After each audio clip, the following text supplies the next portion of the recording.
দেখো, তাকাও ওইদিকে। Hello everyone, welcome back to my channel বৃষ্টি অমিত। তো তোমরা সবাই কেমন আছো? আশা করছি তোমরা সবাই অনেক ভালো আছো, আর আমিও অনেক ভালো আছি। তো আমার নতুন একটা ব্লগে তোমাদের সবাইকে ওয়েলকাম। আর টাইটেল আর থাম্বনেল দেখে তোমরা বুঝেই নিয়েছো কি হতে চলেছে।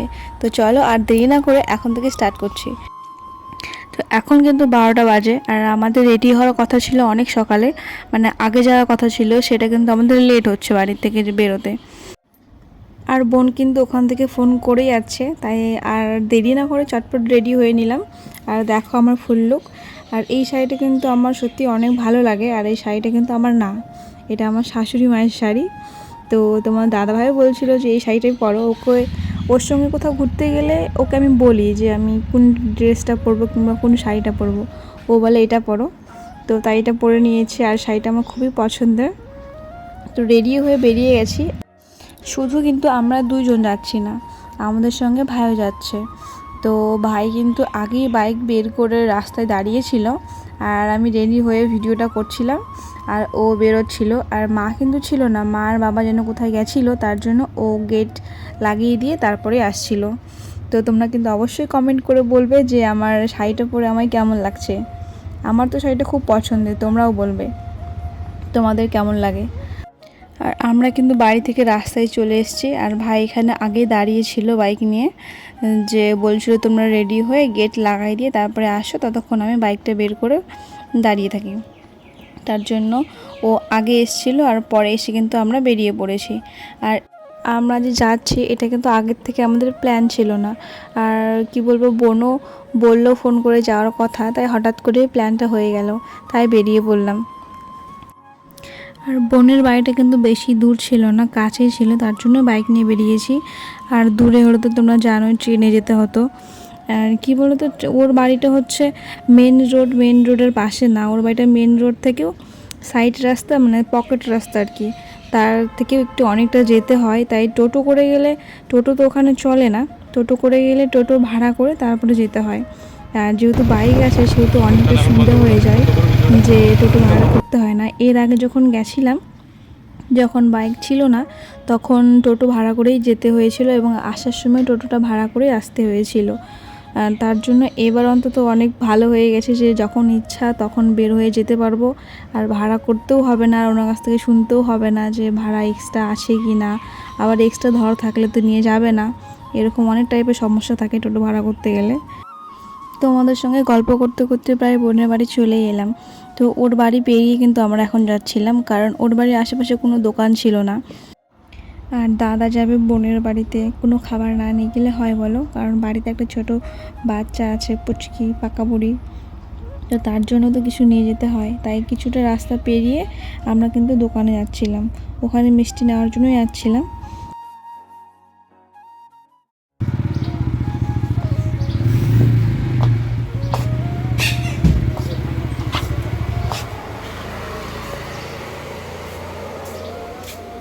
ঠান্ডা ঠান্ডা দিতে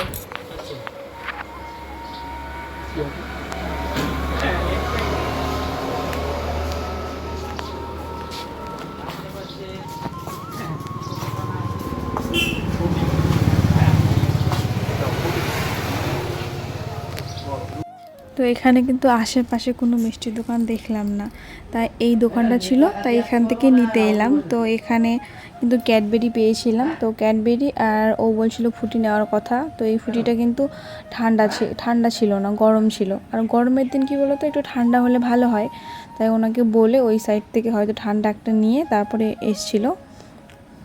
তো নিয়ে আমরা কিন্তু আবার যে রাস্তায় এসেছি, আবার রিটার্ন ওই রাস্তাতে কিছুটা গিয়ে তারপরে আবার ভেতরে ঢুকতে হবে। তো আমরা কিন্তু চলে এসেছি বোনের বাড়ি, ভাই আর আমি কিন্তু আগেই চলে এসেছি। ও পরে আসছিলো, বাইকটা ওখানে রেখেছিল রাস্তায়, তারপরে ভাবলো না সামনেই রাখবে, রাখার জায়গা আছে, তার জন্য নিয়ে চলে এসছে। আর বাড়িতে এসে কিন্তু আমরা ড্রেস চেঞ্জ করে নিয়েছি, চেঞ্জ বলতে আমি করেছি, কারণ ওই শাড়িটা পরে তো অনেকক্ষণ থাকা যাবে না, তার মধ্যে অনেক গরম ছিল, তাই চেঞ্জ করে নিয়েছি। একটা বোনেরই কিন্তু এটা একটা গ্রাউন্ড, ওটা নাইটি টাইপের গ্রাউন্ড পাওয়া যায় না, এটা ওই নাইটি টাইপের গ্রাউন্ড, তো ওটাই পরে নিয়েছি। আর এটা ওটা পাকা বুড়ি ক্যাডবেরি খাচ্ছে, এনার জন্যই আনা, প্রচণ্ড কথা বলে। আর সব কথা স্পষ্ট। আর ও কিন্তু বলছিল, মামি তুমি কি করছো? তো আমরা কিন্তু বসে এখানে আড্ডা দিচ্ছিলাম সবাই মিলে। আর তোমাদের দাদাভাই দেখতেই পাচ্ছ ফোন নিয়ে এত ব্যস্ত, ফোনে দেখা নিয়ে। যখন চোখের কাছে নিয়ে যাবো তখন তাকাবে, তাছাড়া তাকানোর কিন্তু সময় নেই ওনার, যে ফোনে কি করছে কি করবে। আর এদিকে ভাই শুয়ে পড়েছে, ও কিন্তু বসে থাকবে না, বলছে আমি এখন ঘুমাই যাবো, আমার ভালো লাগছে না। আর পাকা বুড়ির ক্যাডবেরি খাওয়া দেখো। আর বোনের কিন্তু প্রায় রান্নাবাড়ি ওই দিকে কমপ্লিট হয়েই গেছে, তো আমাদেরকে বলছিল চেঞ্জ করে আসো তারপরে খাওয়া দাওয়া। আর দেখো বোনের কাণ্ড, এত এত করে ভাত দিয়েছে আর বাটিতে এত করে মাংস দিয়েছে, এত কিছু খাওয়া যায়? দেখো কতটা করে। আর হ্যাঁ, এই বোনের বাড়িতেই কিন্তু আমরা এসেছিলাম, বলছে তোমরা খাও, আমি আরও নিয়ে এসেছি, মানে নিয়ে আসবো। তো ওরা কিন্তু খাবার খাওয়া শুরু করে দিয়েছে, তো আমি ভিডিওটা করে নিয়ে আমি খাবার খাওয়া স্টার্ট করলাম। আর হ্যাঁ, এখানে কেন এলাম, কি জন্য এলাম, তো তোমাদের দাদা ভাই তো ছুটি আর বেশি দিনের নেই, তার 2-3 দিন পর চলে যাবে। তার জন্য বোনের ইচ্ছে হয়েছিল যে দাদা যাওয়ার আগে আমাদের বাড়ি থেকে ঘুরে খাওয়া দাওয়া করে তারপরে যাবে। তো তার জন্যই কিন্তু আসা। আর দেখো আমার বড়বাবুর কাণ্ড দেখো, যত পটল ভাজা সব আমি খাই। এবারে তুমি পটল ভাজা খাও আর পটলের মতো হও, আমি পটল ভাজা খাবো না। ও কিন্তু পটল ভাজা খেতে একটু ভালোবাসে না, তাই সবগুলো আমাকে দিয়ে দিয়েছে। আর বোন কিন্তু অনেক আয়োজন করেছে রান্না, যে পটল ভাজা করেছে, তারপরে মিষ্টি কুমড়ো ভাজা করেছে, পাঁপড় ভাজা করেছে, মাংস করেছে, ডাল করেছে, তারপরে আরও অনেক রকমের করেছে। তো সবটা কিন্তু খেতে পারিনি, আর কিছু কিছু জিনিস খেয়েছি, আর ও কিন্তু সব খেয়েছিল। আর পাশে আর একজন আছে দেখতে পাচ্ছ, গুড্ডু, ওকে কিন্তু আগে ভাই নিয়ে এসেছিলো, মানে আমরা আসার আগেও কিন্তু এখানে মামা আর গুড্ডু এসছে, আর তারপরে আমি, ভাই আর তোমাদের দাদা ভাই এসেছিলাম 3 জনে। তো দেখো তোমার দাদাভাইয়ের গল্প, খেতে খেতে এত গল্প করে, বাড়িতেও যখন খেতে বসবে প্রচণ্ড মনে হয় সকাল থেকে রাত পর্যন্ত কি করেছে কি করবে সব গল্প কিন্তু খেতে বসেই ওর মনে পড়ে যায়। আর আমার একটা কী অভ্যাস বলো তো, যে বাবার বাড়ি যখন ছিলাম তখন আমার বাবা বলতো যে খেতে খেতে কথা বলতে হয় না, তাই যখনও একটু কথা বলতে নিতাম তখন বাবা বারণ করতো। তার জন্য আমি খেতে খেতে কিন্তু এখনও বেশি কথা বলি না, চুপ করেই থাকি। আর খাবার টাবার খাওয়ার পরে তারপরেই কথা বলি। আর আমার শ্বশুরবাড়িতেও দেখি যে খাবার খেতে খেতে অনেকেই অনেক রকম গল্প করে, আর আমি চুপ করে শুধু শুনি ওরা কি বলছে।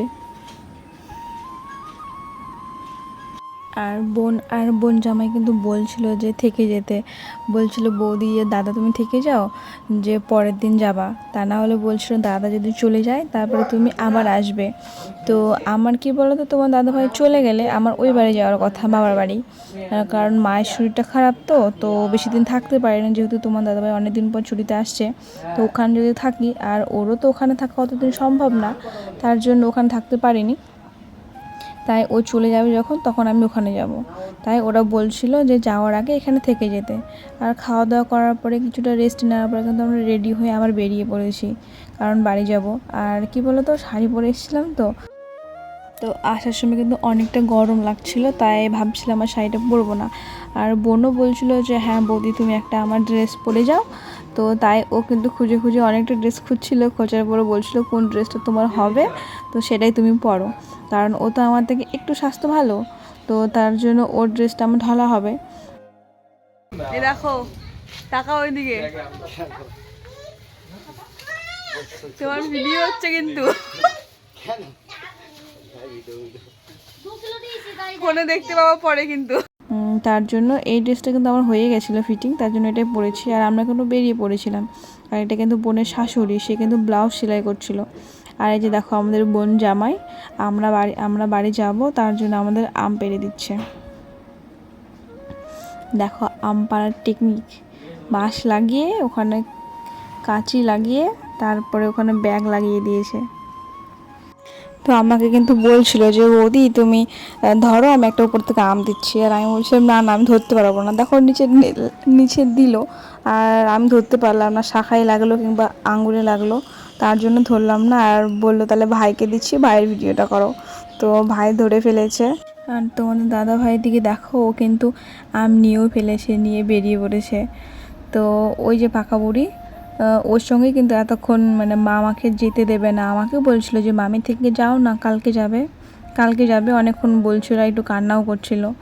তো আমরা বলছিলাম যে আবার আসবো, তার জন্য আর কিছু বললো না, আর চলে যাচ্ছি। আর কী বলো তো, যেতে যেতে আমার মনে পড়ে গেছিলো যে কিছু একটা ছাড়া পড়ছে। হ্যাঁ, আমার একটা ক্লিপ ছাড়া পড়ছিল। তো তোমার দাদাভাইকে বললাম যে আমার ক্লিপ ছাড়া পড়েছে, তো ও বললো ঠিক আছে। তো ও আবার বোনকে বলে দিল। আর দেখো বোনের মেয়ে পাকা বুড়ি আসছে ক্লিপ নিয়ে, বলছে মামি মামি দাঁড়াও আমি আসছি।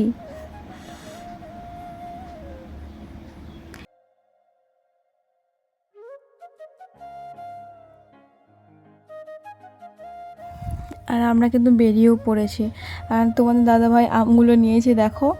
আর ও কিন্তু আম খেতে খুবই ভালোবাসে। আর কি বলতো, ওখানে যখন চলে যাবে তখন তো আর আম ওখানে পাবে না, আর এরকম হয়তো ভালো পাবে না। আর ওরা বলছিল যে বোনদের গাছে যে আমগুলো আছে ওগুলো নাকি খুব ভালো আর কি, তার জন্য নিয়েছিল। কারণ ও তো কয়েকদিন পরে যাবে, তো যেতে যেতে আমগুলো পেকেও যাবে, ওর খাওয়া হয়ে যাবে।